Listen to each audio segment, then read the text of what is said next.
Hi. So the today's session we'll be covering about the phases of cyber attack. What are the phases of cyber attack? Why I say it's phases?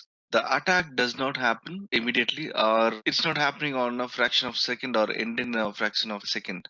For any type of attack or any planned attack, it is similar to the real life attacks on any person, any organization, or any company, or any country even. The attacks will be happening in multiple phases.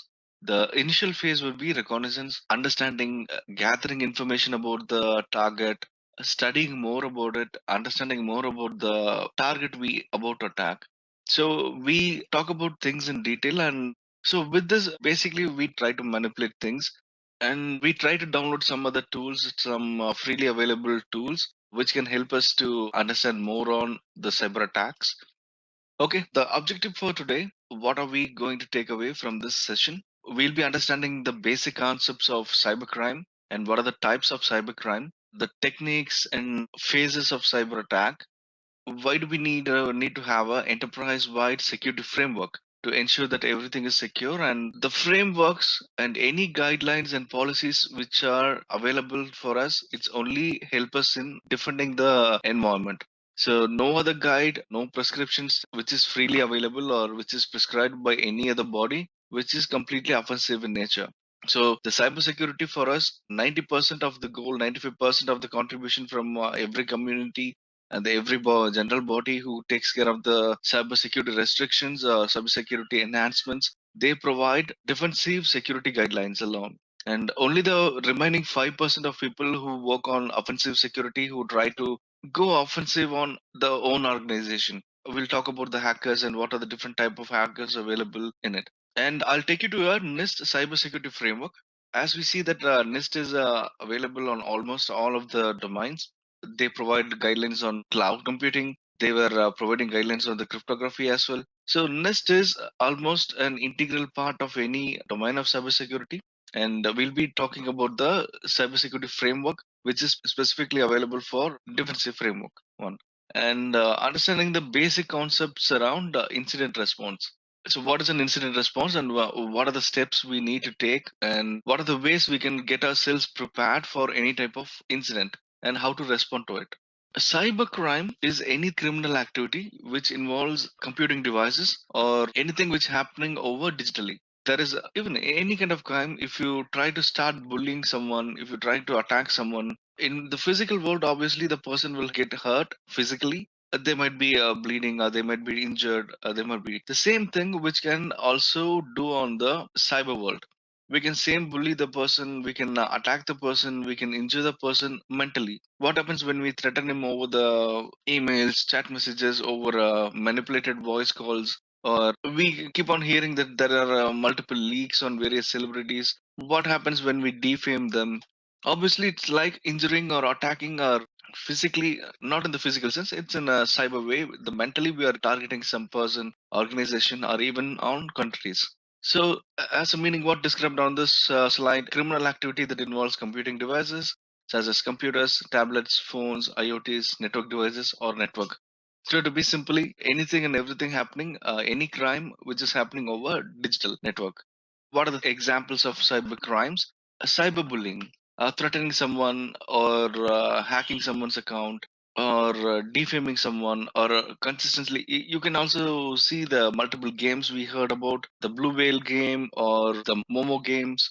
These are the games which are making the people addicted over, and they threaten people to do some activities on behalf of the attacker.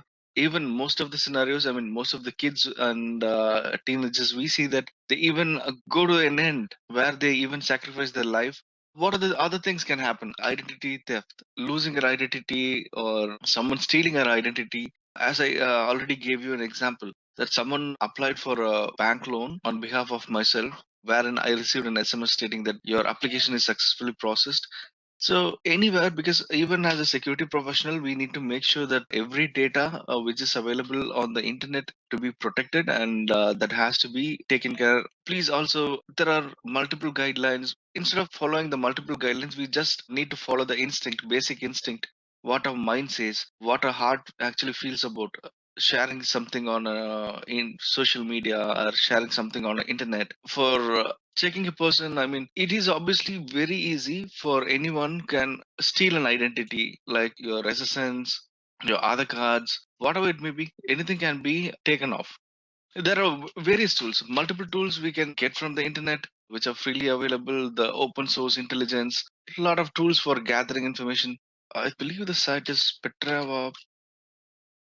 Okay, Multigo is one of the tools which are available. Actually, for training purpose, it is easy for us to go on with Multigo Community Edition. That's free and it is limited with features. We cannot expect 100% features available on the paid version. But anyway, we go for the one. Before downloading it, we need to register it as usual. So recently, why we have this kind of captchas? Nowadays, a lot of people see that the captchas are available whenever we fill in a form before we submit it. This is just to ensure that the things are not happening by a robot or a bot. I have not filled the name, email address. I just entered the password because the form was pre-filled. Because when I get in, everything was predefined. It is easy for us to set up the values of any target. If it asks for a name, it should give something. If it asks for a last name, it should give a value. If it asks for your email address, telephone number, date of birth, everything that can be pre-configured in a list and that can be passed on to any number of forms within a minute. Or I mean, manually if I enter a form, it would take at least 30 seconds or a minute to complete this form and log into this page, complete this activity. But what makes it easy when I automate it, when I use a script or when I use an application, I can create hundreds of accounts within a minute because every time I can provide a random value. So just to stop it, ensure that it's not bot activity. It gives these kind of captures or other mechanisms. So I'm registering. Okay, the email address already exists. So then I need to log in. Okay, let's go for Multigo Community Edition. We need to find a download link. Okay, we have the flavor supporting multiple operating systems, Windows, Linux, Mac.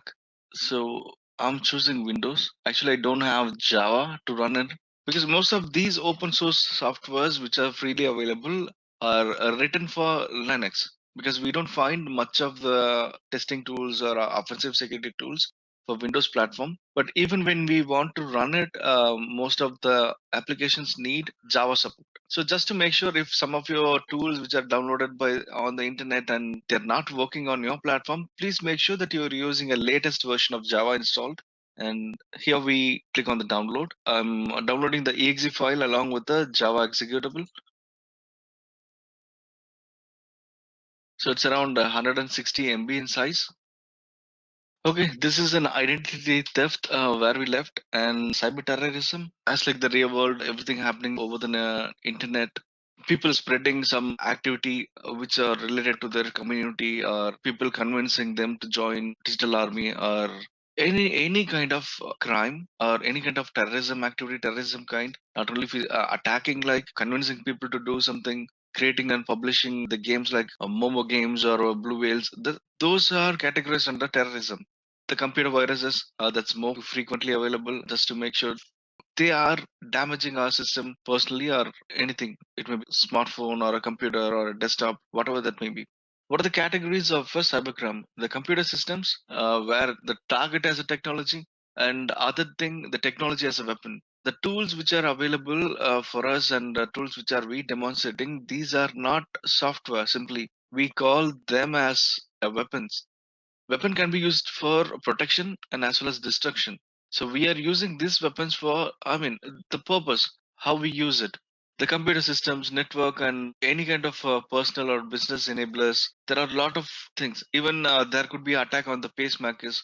There is obviously possible for a person to pass on the electromagnetic signals or electromagnetic waves, or just to diffuse or just to confuse the function of a pacemaker. What typically a pacemaker does, it ensures that the heartbeat rhythm is normal and it is artificially managed.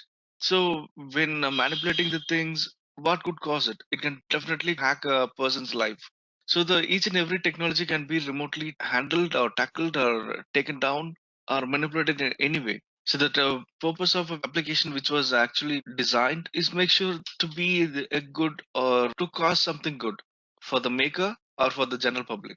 If you produce a software which makes good, it makes delivers a better performance or it enhances some features or anyway, some or other way, if your application helps others, it means a good software. If the software destructs in general, and if that gives only the benefit for the developers, that mean the software is malicious and it's not intended for using. So what is hacking? Hacking is not only just defacing or getting unauthorized of access of a system, taking down a system, breaking down a system. Hacking is general term which is taking advantage of something. If you're a better craftsman, you can hack into some existing design and you can manipulate it, you can enhance the performance, you can enhance the feature of it. It is something, if you are able to modify the existence of something, it is called as hacking. When you add something, your TV speakers are not working fine, and if you're good in electronics or if you're good in acoustics or sound system, when you make something, when you attach some existing advanced audio system to your existing television, and you can simply call it as I hacked the television system, now it's my entertainment system.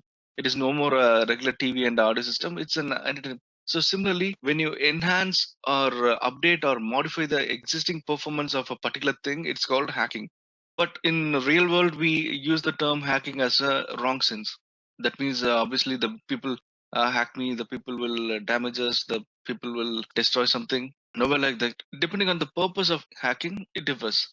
Usually, people will speak about two different hackers. One is with the white hat, and other one is with the black hat. White hat people do the same hacking. Hacking in the sense they try to manipulate, they try to modify, they try to take advantage of something, the application or a hardware or infrastructure, anything it may be. It is just to check how the environment or how the application or how the hardware is. And is there a possibility of making it advanced? Is it a possibility of making it work better? Or if there is any patch to make it good? These are the ways the white hat hackers could think. And also, they would be helping the organization to identify the organizational weakness. They are the specialist. They use the same kind of cyber weapons just to test the environment, whether any vulnerabilities available in the network side or hardware side, or even on the configuration part. People can identify it and they can create a report. The testing phase will be so interesting. That was wonderful. We can spend time even for a couple of days, couple of weeks, or month. We can test it. I mean, the part which I feel bad is the reporting part. We need to rewrite everything is in theory. I mean, including the screenshots and why was the attack so critical and how to manipulate, how to make it repeat. I mean, what are the procedures and step-by-step procedure to reproduce it? That's a hefty task of a white hat hacker. Typically, the black hat hacker, what they do the same thing. They use the same cyber weapons. They use to manipulate the network. They try to penetrate the network, exfiltrate. They do everything for their personal cause. The person who has a bad intention with good professional or technical skills. And also one more person who sits in between, who can be called as a gray hat hacker. He would be neither a good person nor a bad person. Maybe for some time he works as a good. Obviously, there would be change in his behavior, and we cannot trust the people whether he could be a black hat or a white hat. He would know. He would be always like a neutral cat which is standing on a wall, which can jump on either side. And as for the description on this slide, white hat hacking carries out planned, approved, and ethical reasons. The one more thing is planned, approved, and ethical reason. Because when you do a pen testing, it is obviously you need to get a written approval from the concerned team or concerned organization. Without a consent of written agreement or email agreement, anything, whatever it may be, signed agreement, you should not carry out any testing over a network or any kind of thing. Because obviously it will lead you to legal action or anything that can cause. Because cyber law is not so strict or not so strict in our country, but even though the company which is not a part of an Indian company and he's from a different region and who follows a strict cybersecurity guidelines and cybersecurity law, obviously there is a possibility of getting it demanded through the government. And anyway, in one day or another, because every company will not obviously sue you, but there is obviously chance of getting penalized and face the legal consequences when we do the same testing without approval, even for a good purpose. But the same other people, they don't mind. They don't need authorization. They will not be ethical, and their intention is personal gain, or typically just for happiness, just for fun, or just to destroy the competitor company, etc. So we call the black hat hackers as people who are not ethical enough, who lives in a darker place, who not come out and work on the dark secrets. So, what are the incentives of crime? What is the purpose of crime? And what are the motivation of it? With this picture, we can see that there are 1% of people who looks for the reward. Reward in the sense that I already said to you, there are a lot of communities where is available. That is called bug crowd or bug bounty target. There is plenty is available. In there, people will openly host their softwares or openly host their hardware, or they want you to test the software and hardware to find bugs, and when you find a bug, obviously they will pay you in huge cash. So the vulnerability disclosure, the next generation pen testing, the bug bounty.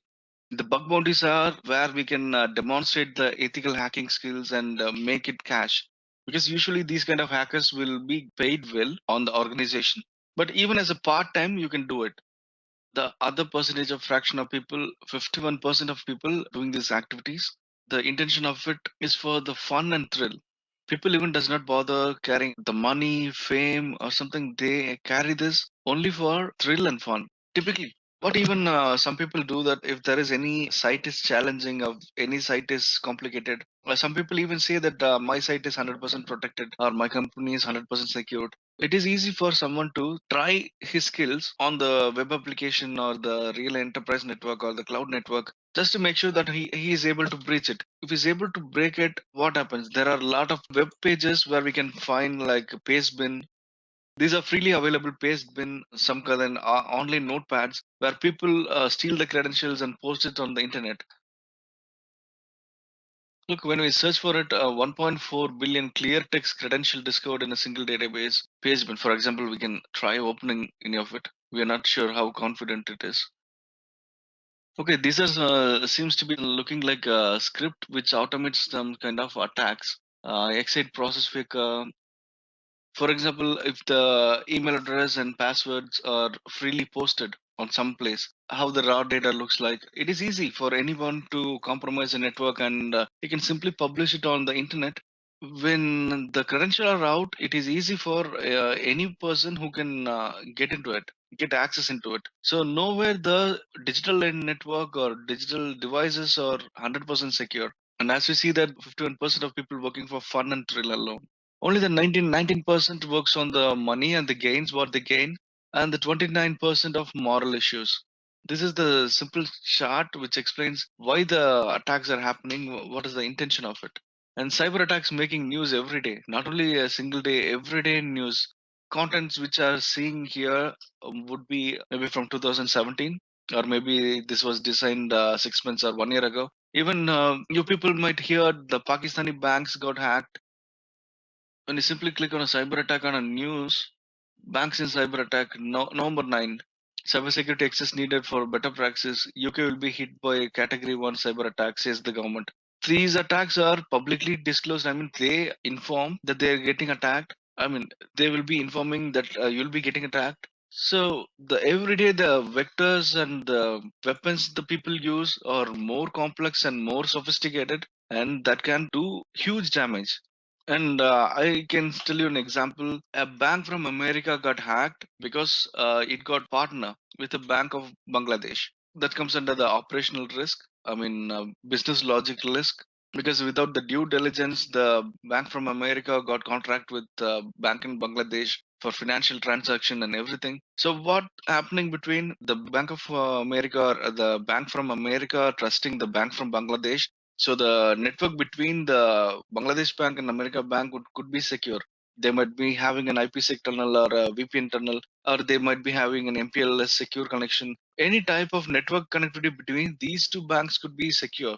But when a person is able to infiltrate or intrude into the Bank of Bangladesh, it is easy for him to go to the bank which is located in America and make the transaction. And within minutes and within hours, there were millions of transactions happening around the Asian countries, and that was a huge breach. So not only protecting your network, you need to make sure that who are you contacting with and who are you giving authorization with. Any misused credential, because we see that the credentials were publicly available. What could be one of the credential? Maybe your cloud account, admin account. When you give a cloud admin account of your enterprise, what happens? Obviously, there is a possibility of making it changes or getting your total enterprise down. So it is always advisable for having a multi-factor authentication for any sensitive accounts. For even for a standard account, it is necessary to implement a multi-factor authentication, like username, password, along with the token number, OTP number, iris scanner, fingerprint scanner, whatever is feasible for you. Cyber attack. What are the categories of cyber attack? What are the types of cyber attack? Compromising of a computer or a network device. That is more common and more frequent. And the beauty of it, 99% of breaches or compromised are not even getting detected. That's how the security of any environment works on. I was supporting for us enterprise customers once, wherein I handled threats, risk. I mean, I especially work on not work on much on configurations and installation part. I work on the threat, and I love to play with it. Whenever I see a compromisation in the network or anything, when I talk to the people or when I talk to the senior team, they even not sure that there was a breach, that there was an existing misconfiguration or existing tamper of the network protection is already done. It is obviously it is a human tendency to forget things or laziness or irresponsibility or not following the proper procedures or proper checklist step by step. When you do something, you need to have a particular list. What are the things, the planning? Even I seen that on large enterprises, not only a company scaled of 100 to 200. Neither in my experience as a support for customers, I handle at least 1,000 to 1,500 incidents to be minimum in 3 years span. Most of the targets, most of the infections, most of the damages not caused by the advanced malwares. These were regular infection, regular malware which spread across, which was not controlled, which was not proactively defended, which was not configured even. How can we detect malware in advance? In mean proactively. Proactively, there are multiple ways why the malwares, I mean the antivirus softwares are not detecting your malware is you are excluding some particular folders. There is always a thumb of rule. The AV softwares will always exclude the applications, the folders or devices. Whatever you exclude it, it means that you are letting know the antivirus software that it is a trusted application. So you should not do anything to it. It may be good for some occasions. What if you are a developer? You are a software firm. You are developing some software which uses network tracking or network tracing, or if it needs some other advanced features which looks similar to a malware. But antivirus could easily block it or delete it, quarantine it, whatever. It can damage your project. So on those occasions, you can exclude a particular folder or not the complete subfolders or subtrees or giving exclusion to your root folder. That would be a huge mistake. And these are the ways people are getting there. When we found why these malwares are not infected, I mean, not protecting, the antivirus are not catching the malwares. Yeah, typically when you give an exclusion to the user folders or when you give exclusion to the C drive, anything and everything runs from it or anything downloaded to the folder will be trusted, and antivirus will not take any action on the exclusions. Ransomwares can be come through any way. There is one way method of distributing is phishing, malvertising, or sometimes even defacing or making a honeypot. Watering hole is a concept wherein, for example, if a LinkedIn page, phishing not only may be in a happening on an email, it may be through an SMS, it may be through misdirected URLs. You might be wrongly routed to something, DNS poisoning. There are many ways. Just to distribute the package to your computer, it's easy. We don't trust as a hacker or an attacker. I will not trust rely on a single method of distribution. I'll use multiple sources and multiple vectors to get into you. So the exclusions should be properly taken care of, and even the network. When you exclude a particular subnet or particular type of devices, particular complete entire intranet, obviously, any traffic between your computers inside the network will not be monitored or that will not be tracked. Even if it has a good exception, what would the IDS or what would the IPS would do? Usually, the intrusion detection system and intrusion prevention system, those devices are not cheaper devices.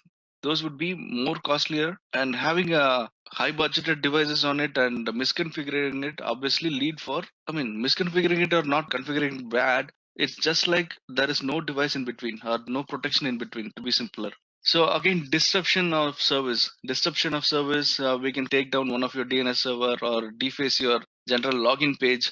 When you take down your login page, people will obviously not able to log in. They will not be able to work from home or connect to your corporate and work remotely. So that could be some of the disruption in the service.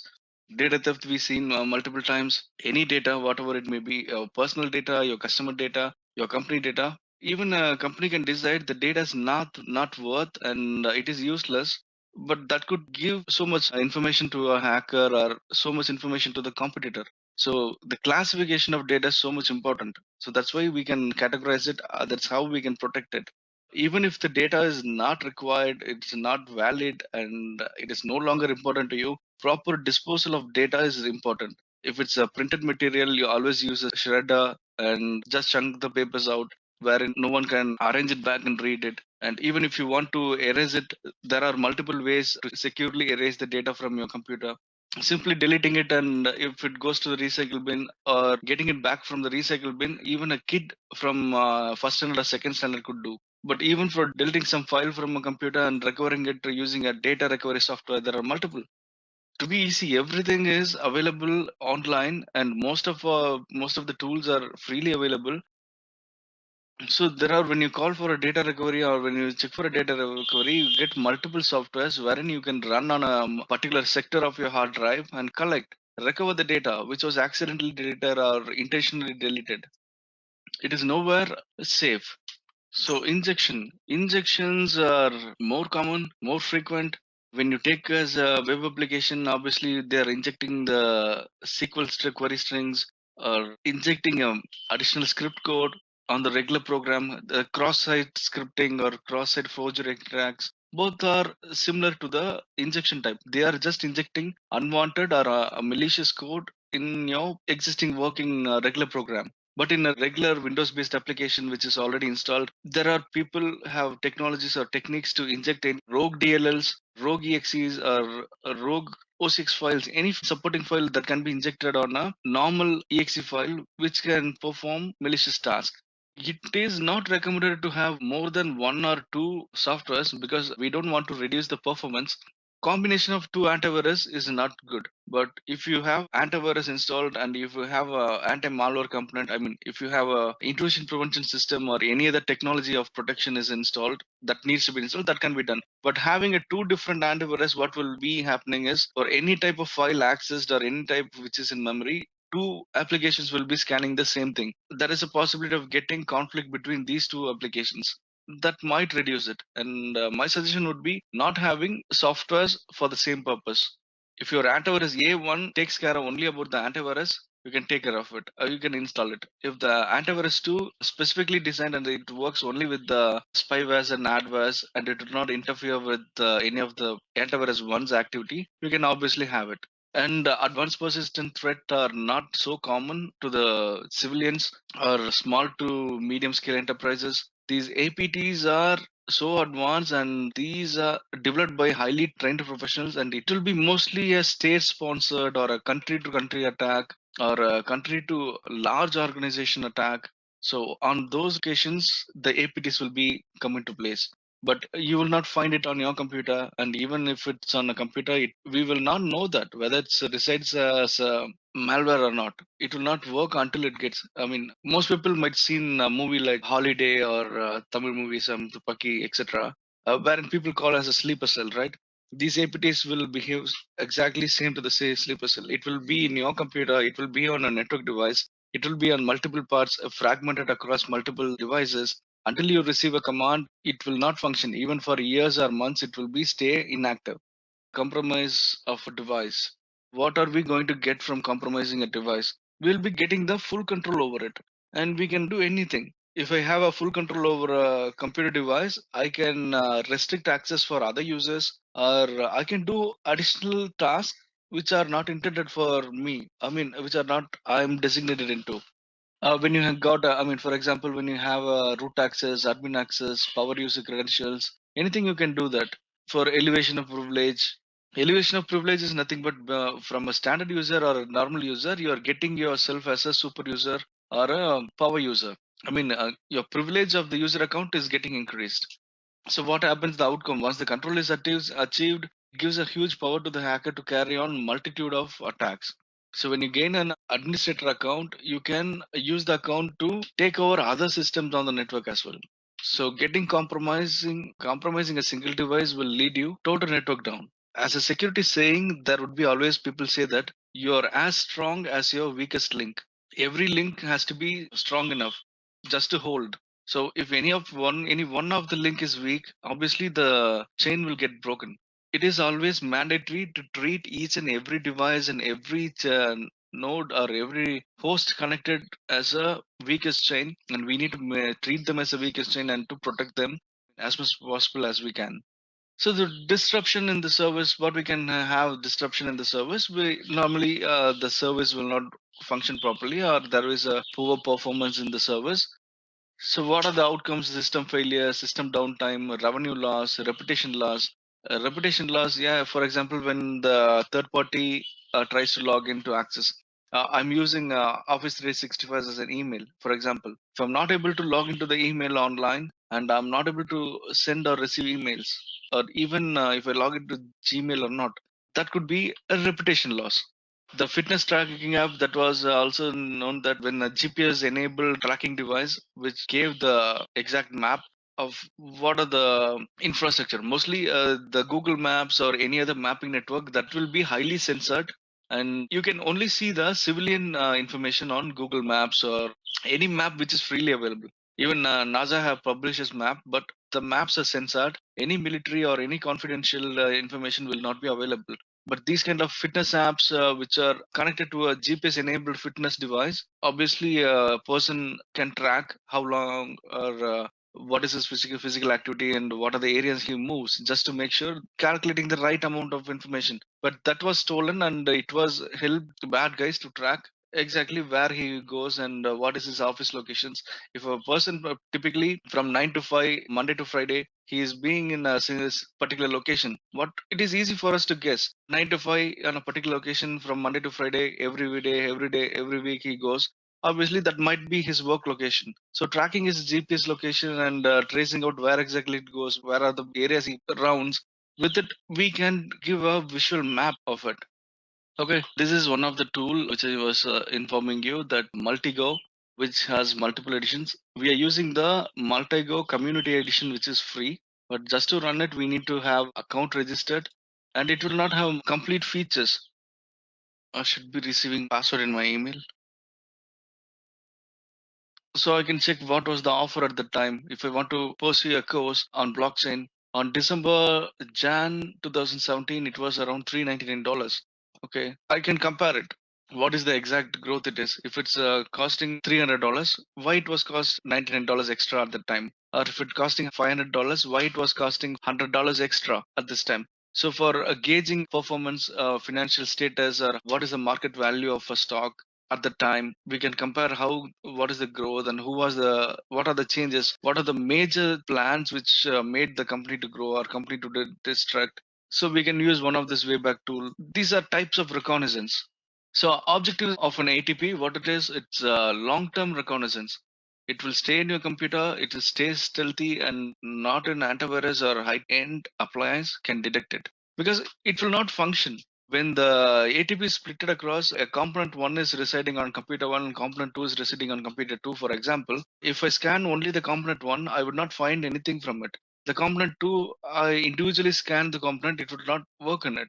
The ability to act on targets quickly after establishment. So once everything is done, when the action is triggered, it is like a software, I mean regular software application, which also get the patches upgrades available. Have you heard about the malwares which are getting upgrades available, like Windows Update? So whenever they find, even in the inside the network, they'll be testing it how it works.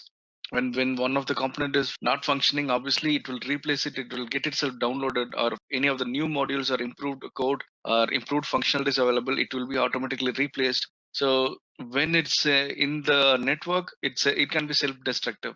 There is no need for anyone to go. If I need to delete it, I can get it deleted permanently and also securely. Even people cannot recover. There is a news that Virus Total is an important web page, web application where it gathers open source intelligence on the malware. Virus Total is owned. I cannot say it is a subsidiary of Google. You can search if you find any search to be malicious. You can scan the URL. If you get some email from any malware with AI function, artificial intelligence, what will do on a residual file? It will not go and scan each and every file when the components are inactive. It will not go to the level where it reads the code in it. The AI component, advanced machine learning, deep intelligence, these are all marketing terms which are not actually work on the real life environment. Any antivirus company will say that they are sophisticated, they work on it, but typically on the real world, it has to work. And for the AV to work properly, we need to configure it. For configuration, we need to understand the environment. What are the attack types? Actively we can attack or passively we can attack.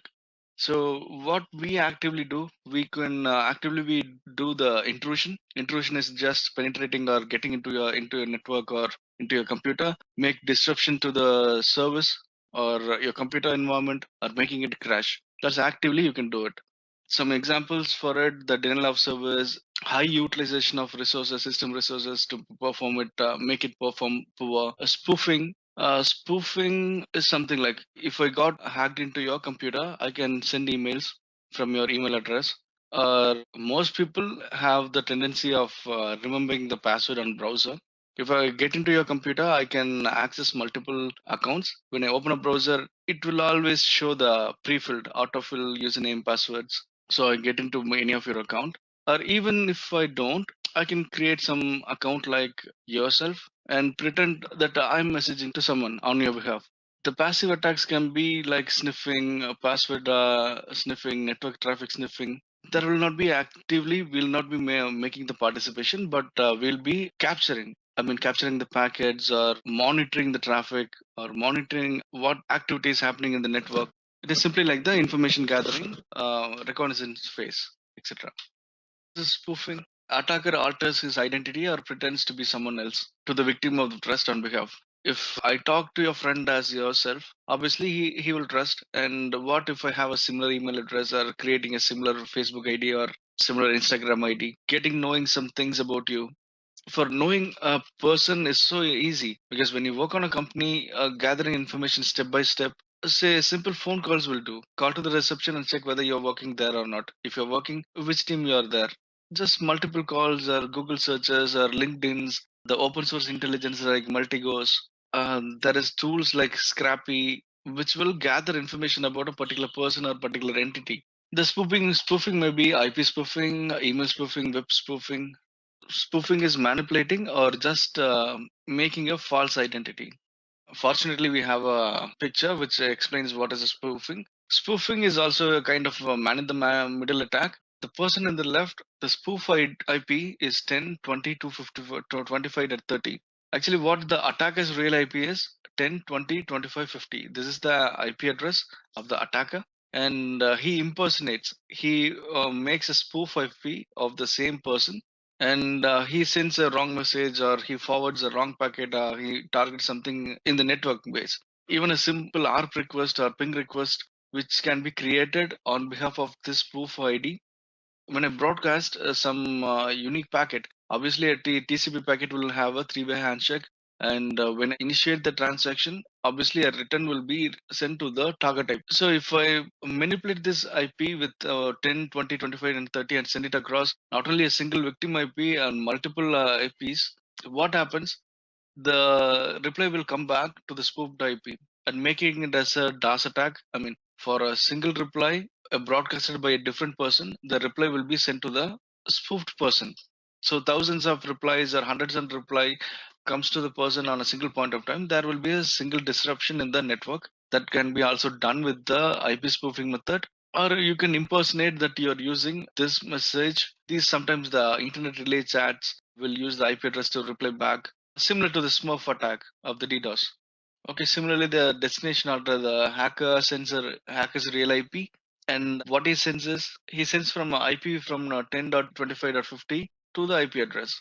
Similarly, just manipulating his IP address or email address, he clones or he modifies his existence. I mean, existing identification. Hacker impersonates or alters his own IP address to the spoofed IP address. The spoofed IP address is 10.20.25.50. The original IP address is 10.20.25.30. The hacker sends message to a receiving machine masquerading as spoofed machine. The receiver interprets the message as if has been sent by the spoofed machine.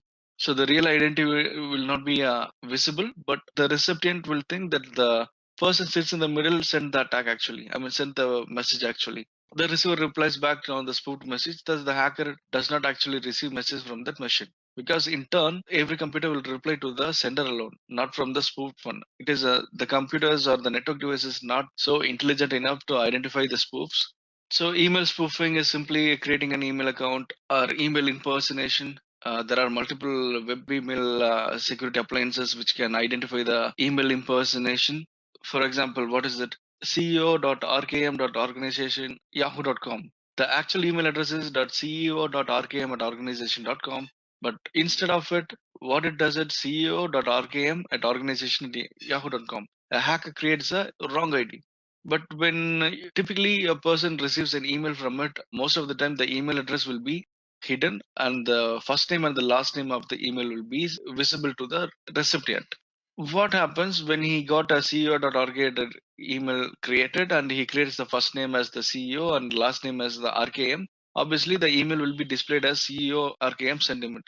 And if the person is good enough, the hacker is good enough, he can try creating the signature resembling the original one and the email body and it's the same font style and how exactly the typical person original person sends it. If he can replicate the same on his scenario, obviously it is easy for someone to trick other people with kind of email spoofing method. Web spoofing, when a person buys google.com instead of Google, he buys Googly or Gogol. And in this example, for funfair.com is the original one. These are the probabilities. Funfair, Funfair, these are the probabilities the people will obviously type wrong. I mean, spelling mistake is making spelling mistake is a repeated human error.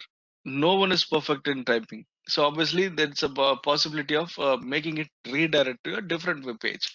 And this web page can be look similar to Funfair. Even what will happen when a person types in a URL when he visits a web page, he will be curious in watching the content. What is visible?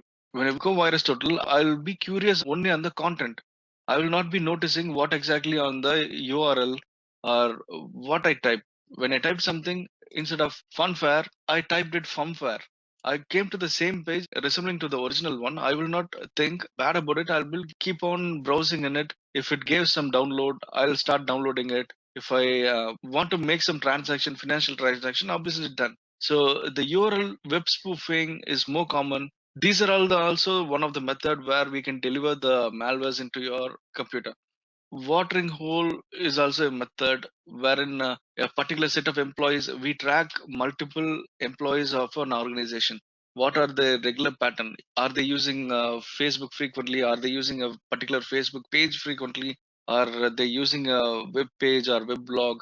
What are the regular web, not only web oriented, any particular traffic? In real world scenarios also we can manipulate it. That is actively we can social engineer. We can try to talk to him, we work with him, we sit with him, work with them just to gather the information, whatever we can do. There is no limitation for any kind of attack. Every day the attack is expanding, the magnitude of attack is expanding. This is not how the techniques or tactics, the tools and weapons we used 10 years back. While there was an introduction in the hacking, I mean, people started using additional tips and tricks to manipulate things just for fun and practice. Yes, virus total will help you determining the false positive. You can get the hash or the location from where you download the file or hash value URL. You can search with it. That will give you the complete. So we try with the hash. When you search on hash, it not only searches with the single antivirus appliance, it scans with multiple AVs online. You have the major security vendors. When you search it, search the hash file, Avast, Fortinet, Malwarebytes, McAfee, Zone Alarm. These are the AVs which detected the actual malware. But others say still it's a trusted one. We can go inside and dig deeper enough. What is the actual P information? In which language it was written? What are the components associated with it? What are the DLLs associated with it? We can also check the relation between the other similar malware in it. So this is the registry key which was used in this. So when you see on this, every antivirus solution will have a particular naming convention. PUP, PUA, potentially unwanted application, potentially unwanted program, or the abbreviation of it. Advares, some call it as an adware Win32 version, just Win32 version, Win32 adware. These are the bundle, these are the families of the malwares which can be identified. If you want to know more about Sentinel-1, how this was classified, Sentinel-1 was the random type. Nano antivirus does not give anything about it. So the popular Malwarebyte should be giving a blog on it. Malwarebyte has it. So it tells you what is basic about, what type of infection is about. Symantec has a huge virus database. So each and every type of malware will have a detailed description of how it functions and when was the last detection, when was the antivirus release date, and manual removal method also will be provided. Analyzing the logs will not give you the hash values. Sometimes hashes may be obtained. It depends on what kind of log you analyze. Most of the time, we'll be knowing what kind of file it is. Actually, we'll start searching with the file name. For example, I got v4nx.ini. This is the file I was able to identify it. We need to search where this exactly located into, where it was related into. For example, if I usually temp places, if I'm on the temp, if I see something strange with the names or strange folders, I usually get into it just to see what inside it. And it is always a best practice to go with the tree view kind, not directly by double clicking the folders. Sometimes, or even it's a better idea to have the file extension added along, because sometimes the exe files will clone the icon and it will look like a folder. When you double click it, automatically it starts. So always have file extension enabled so that you ensure that what kind of extension you are working on. Is it exactly a folder or it's a file type? Some files even doesn't have a file extension. So these will be modified on the time. When you find suspiciously, when there is no file size, file type design, it is hard for you to determine to which application it relates to. But these are the files are common when you download, the malwares get downloaded. This will encoded characters cannot be read by humans. So even when you open some file, it will be jumbled or gibberished. We cannot read it. But the actual malware can translate it back and it can modify the file to a different executable or different readable, whatever. Machine can read things, but we are not smart enough to read as all the things machine reads. It is like tracing one thing, tracing a name.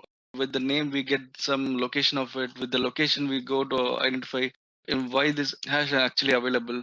We can try always use opening these kind of INF files, TMP files on a notepad or a word processor.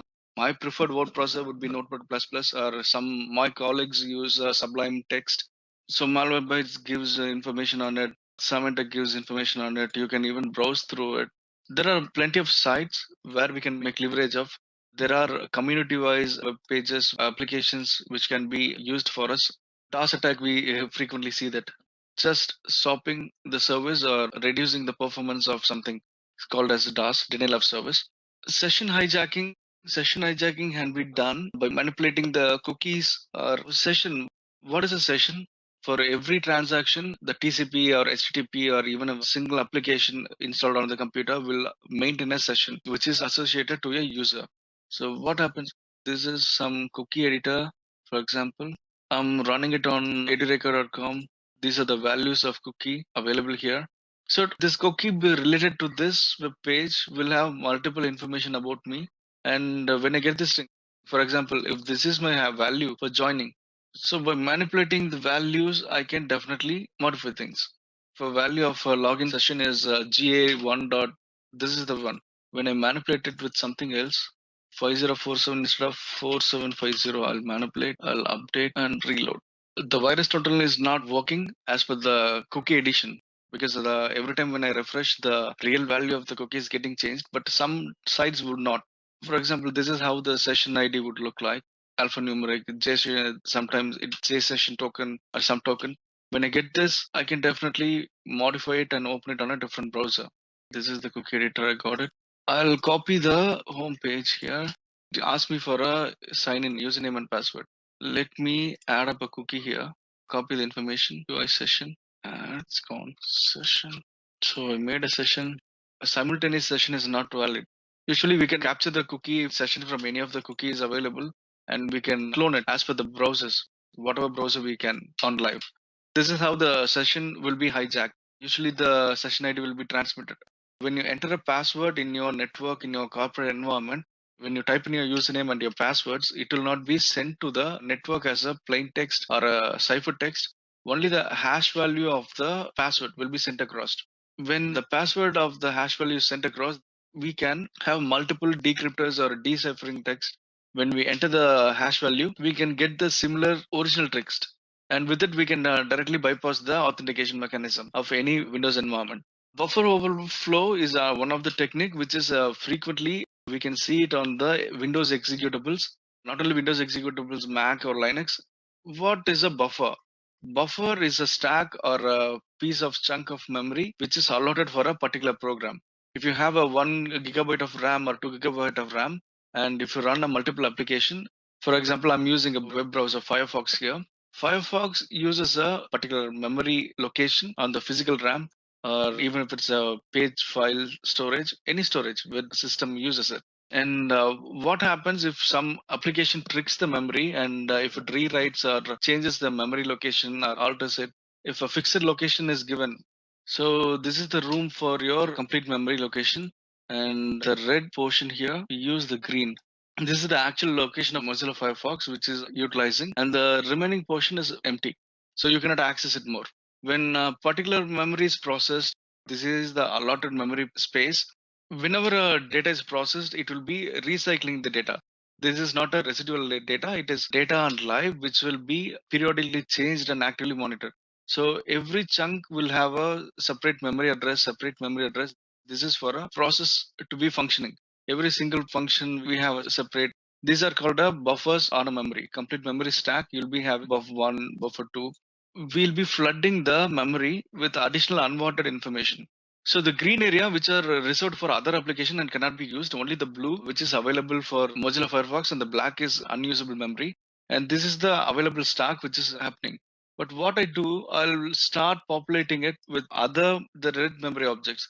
So when I replace it, when I overwrite it, when I make flood it, I'll make confusion in the memory system just by using the regular memory addressing. I'll be manipulating it. I'll be flooding additional information to the existing buffer location that makes the application to malfunction or to crash. So the similar scenario can be used for crashing the application. If you are able to read the memory live, and if you are able to identify the memory location where the application resides, you can replace the particular function of Mozilla Firefox with your custom code, and you can make it executed via particular application. Not only Firefox, not only as I said to you before, there are network services could be running on Windows network devices. When we have access to it, those applications will be already running with a higher privilege. When we have direct access to it on the memory, direct memory access will be restricted in most of the scenarios. But even with minimum knowledge or minimum leverageable tools, we can inject a code in memory or make it buffer. We can fill the memory stack with unwanted information just to make crash or to manipulate the actual functionality. Cyber attack lifecycle, or we can also call it as a cyber kill chain. This is called a cyber kill chain. What are the phases of attack and how we do the attack? This is also described and prescribed by NIST, and the code for it SP 800-150. These are the level. There are 7 stages of attack lifecycle.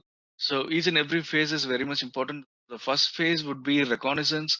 Reconnaissance is understanding, gathering information, collecting information and analyzing it, identifying it, who are you and what is the target is all about, what is the weakness or what is the infrastructure, researching on it. The researching and development and everything happening on the reconnaissance phase is to identify each and every single pinpoint information to make use of it.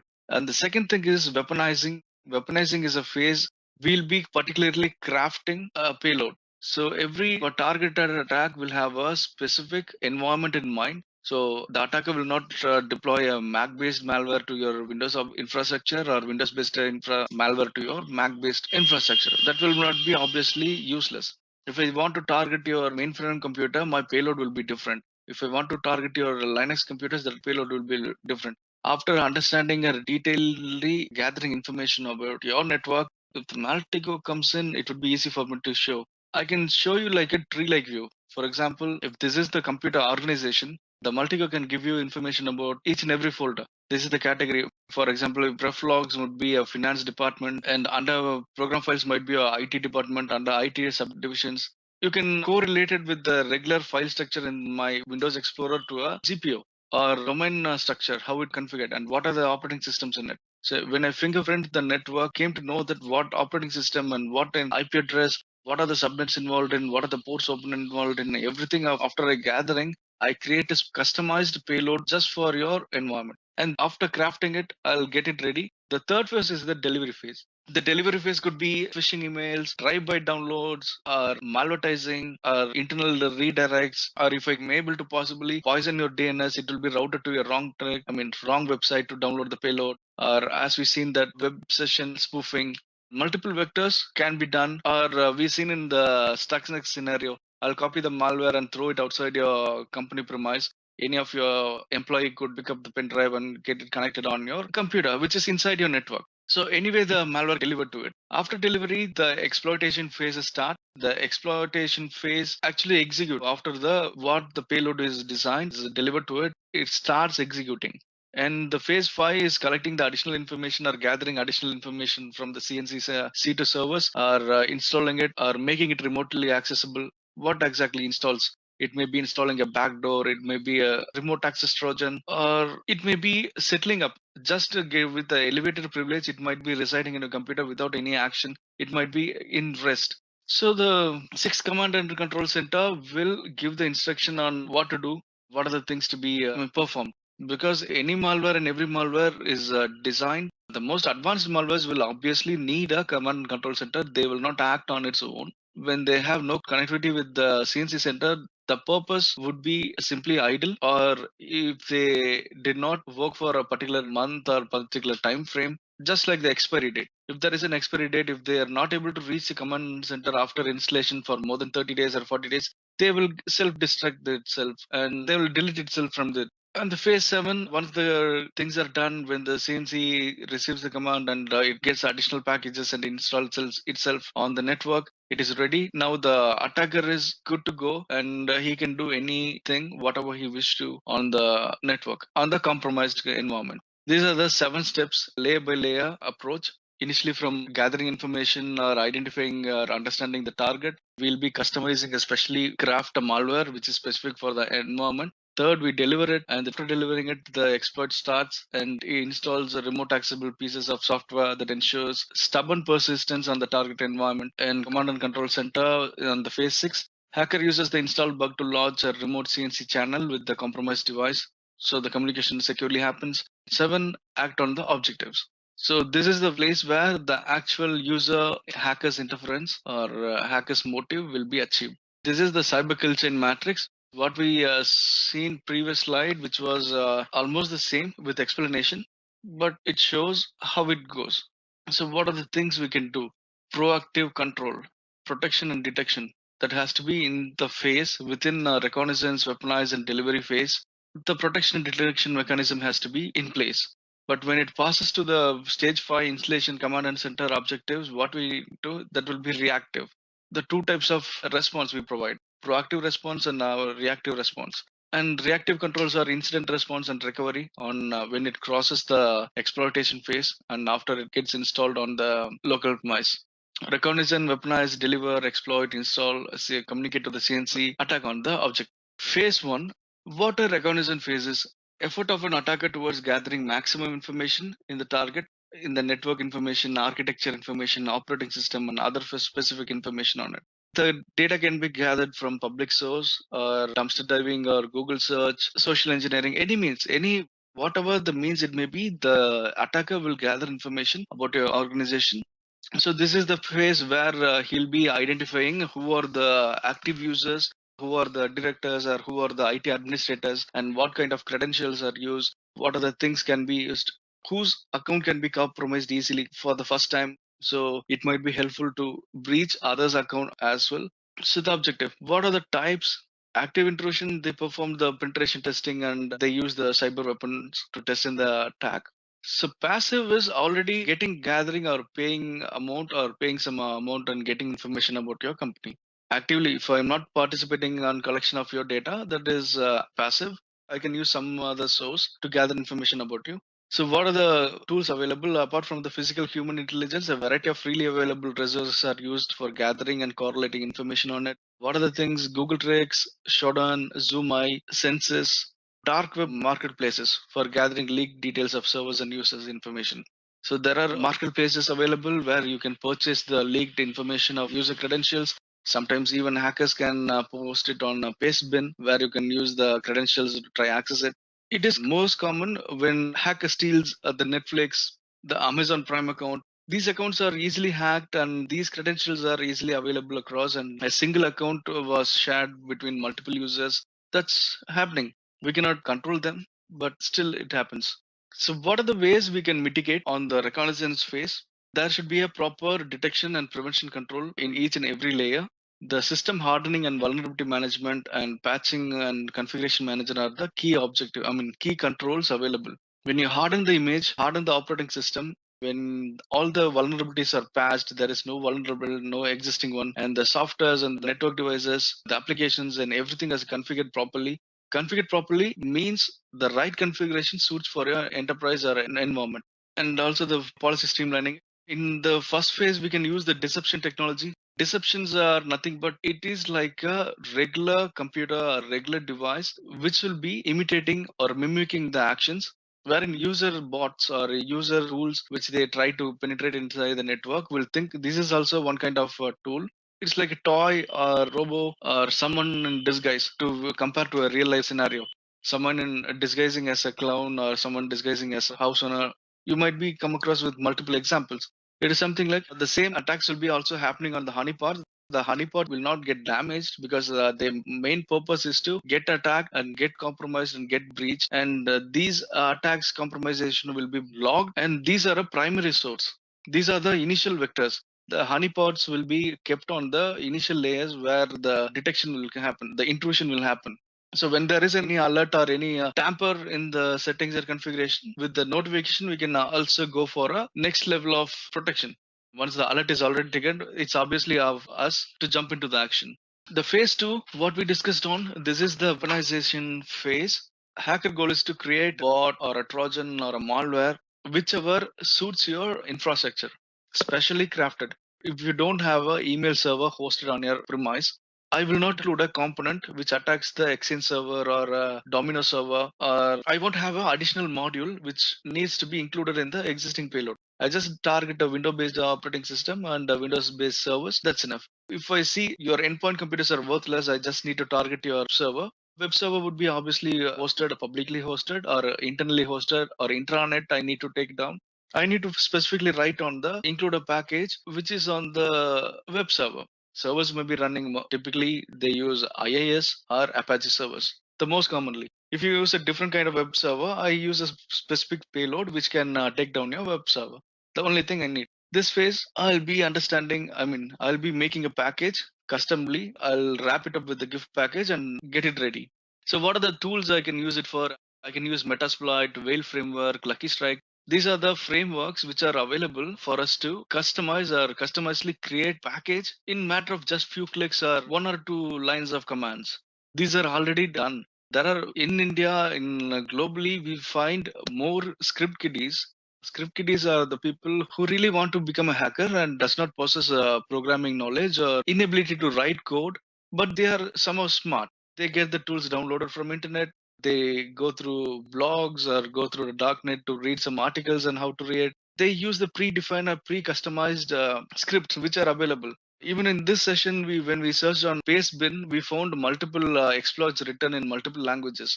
So that can be used on the existing framework, and we can customize it and deploy it as per the need. So the delivery phase, what is it? The delivery phase after making the package for you, it's gift wrapping up, sending a name, whatever it may be. This is the objective is to deliver the actual weapon inside your environment. We can use any type of tool like social engineering, can distribute the malware containing USB drives, malvertisement, anything.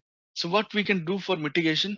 Mitigation, you can use IDS, IPS, firewall, and if I'm targeting on a web application server, I can install a web application firewall.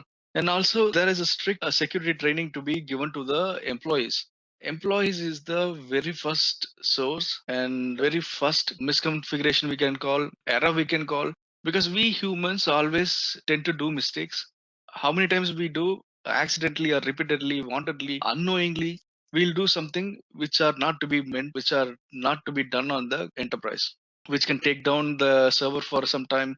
Even a single reboot. Everyone know that we should not reboot a computer when during the production hours. But accidentally, if someone instead of log off, he clicked on the shutdown.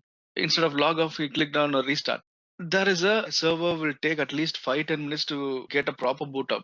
During the time, it will be also like a denial of service attack, but due to a human error.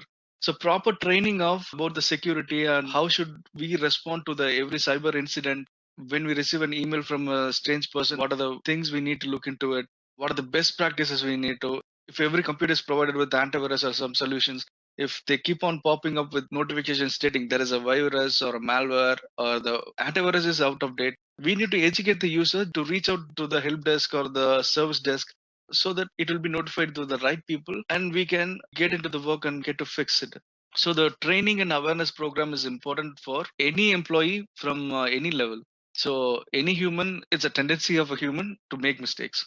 Exploitation phase, the phase 4, this is the phase after delivering the package gets into the environment. The exploitation of payload actually gets into it, and already known vulnerabilities are getting exploited during this phase. So what are the type of attack I can do? I can do malware dropper. Malware dropper or nothing but a small component which does not have any malicious functionality and other than downloading something from internet. I write a single line of code. Once it's executed or once similar action or similar event, I mean logic bombs multiple we can create a single line of code, download a particular file from it and run. This can be written on a single batch file. I don't need to be a good programmer to write a batch script or a PowerShell script to download a file and execute. That can be done. It is a human tendency to download. Any file can be run. So the malware dropper will just download it and install the other software from your remote code execution. That's also remotely from your computer. You can exploit, can take control, you can run, you can execute commands on a remote machine. Buffer overflow, we already seen that integer overflow, buffer overflow, system crash, memory leak. These are more common. Mitigation control, what can we do? We can implement the process monitoring, host intrusion detection system, anti-malware, system hardening. Again, we come back to the security awareness. Installation, after the successful installation, if it's already customized malware, which is ready for environment, it's done. Or in case if it's a malware downloader, it downloads and gets it installed on the computer. It makes sure that whenever a user deletes or antivirus deletes malware, it tries to recover.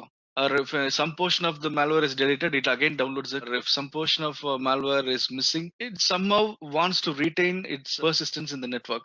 Host intrusion detection system are typically software based. When it placed on a network, intrusion detection system is just like a device which is on a pass-through device, not like a firewall. What firewall does, it monitors every traffic. It based on the rules, every traffic it lets in or blocks in. Intrusion detection system, it lets every traffic inside and it makes a tracks of it. So when something is malicious and when something is similar to a malware behavior or suspicious behavior, it creates an alert.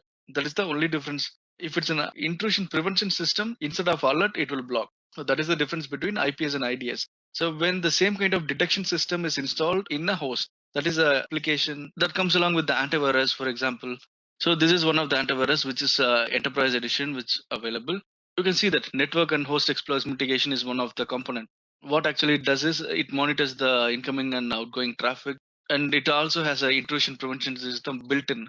So this component is called HIPS, host-based intrusion prevention. So when it's on a network level, it is network-based intrusion prevention. So there are multiple components, antivirus and spyware. Proactive threat protection will have additional components like sonar and application device control, etc.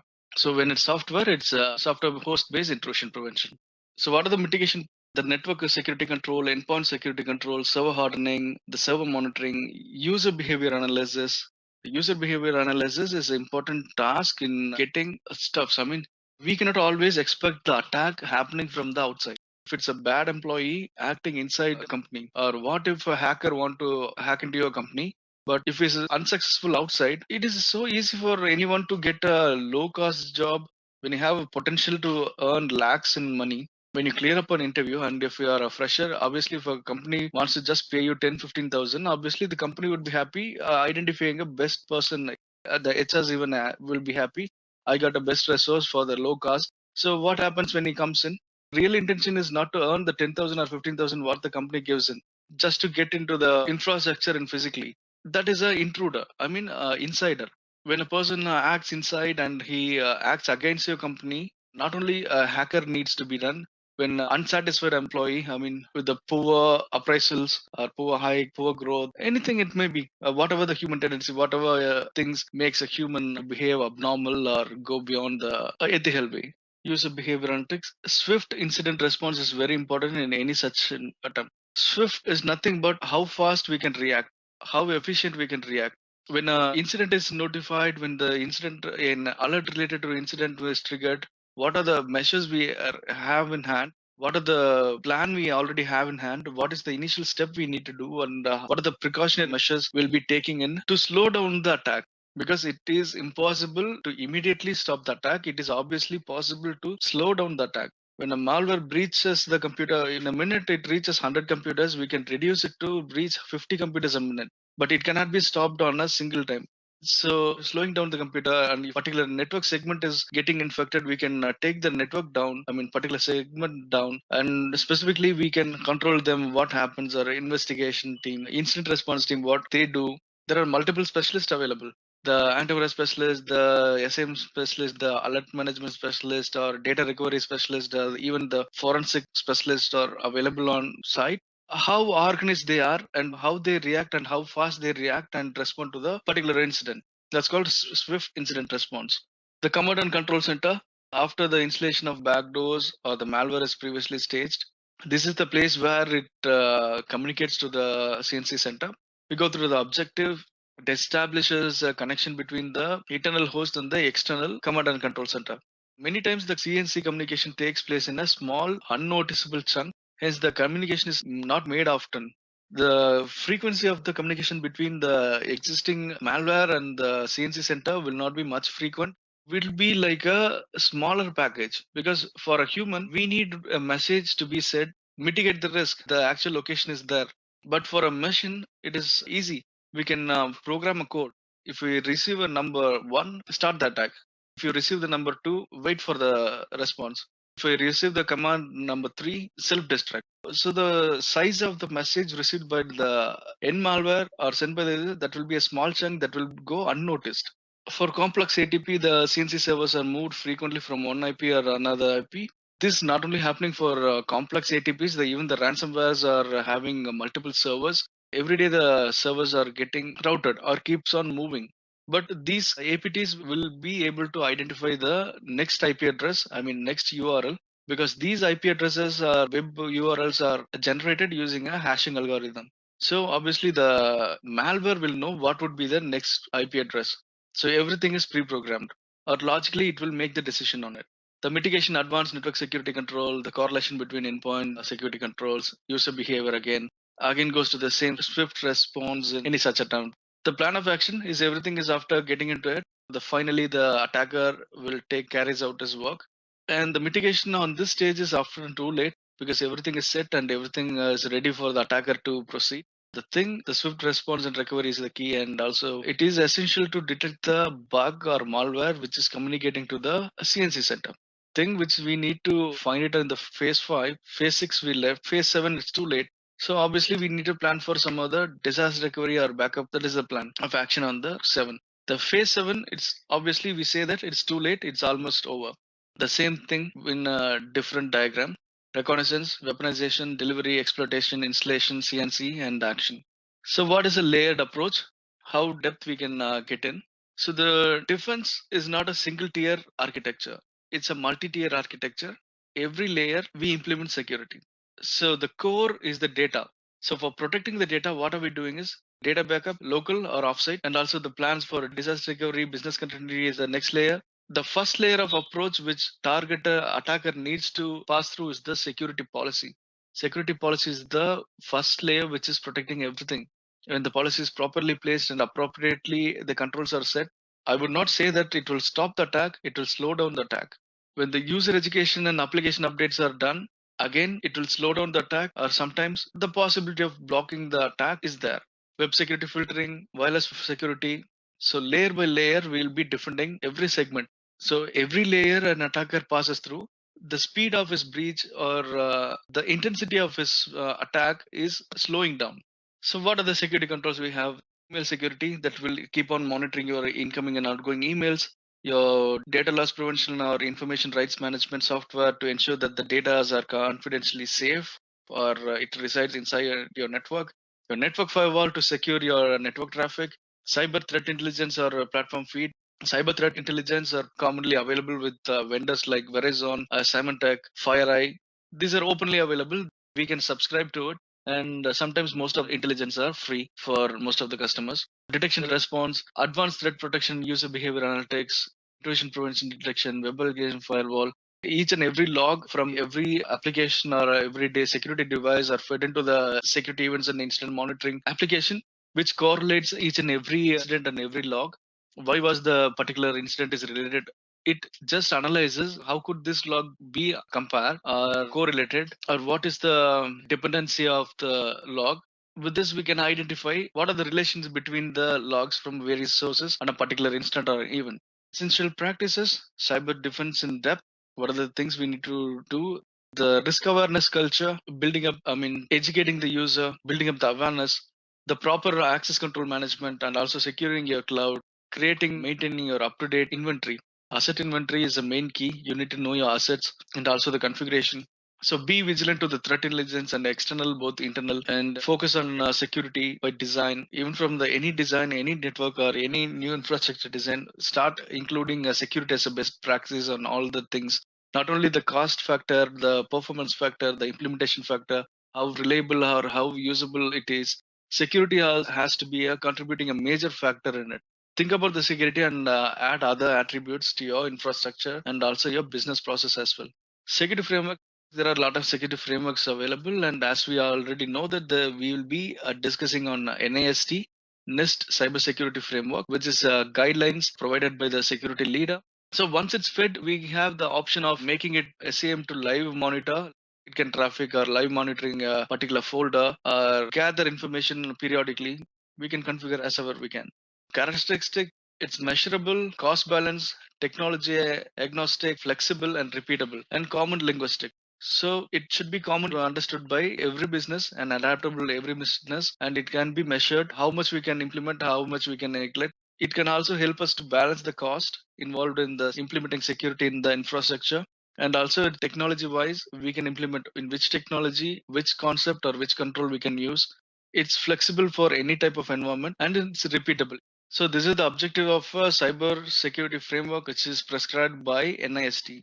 So what happens initially, describe the current security posture, where the security of your enterprise or environment currently is in. And you need to identify what is the target security procedure. So if you understand where you stand, you need to decide where you move. So the improvement has to be identified. The difference between the current state and the next state should be identified, and the improvement has to be continuous. Once we move, repeat the process of target and assess the target posture. If there is any risk, communicate. Again, it's a cyclable process. It is repeating. Whenever we complete a single phase, it goes to the next phase in a clock. It's a repeating circle. Some of the other frameworks, high trust, which takes care of health insurance and information related to the health sector. HIPAA is also one of the thing. PCI DSS, which specifically talks about the digital transaction and digital cash cards, debit card, credit card, etc. ISO has multiple standards.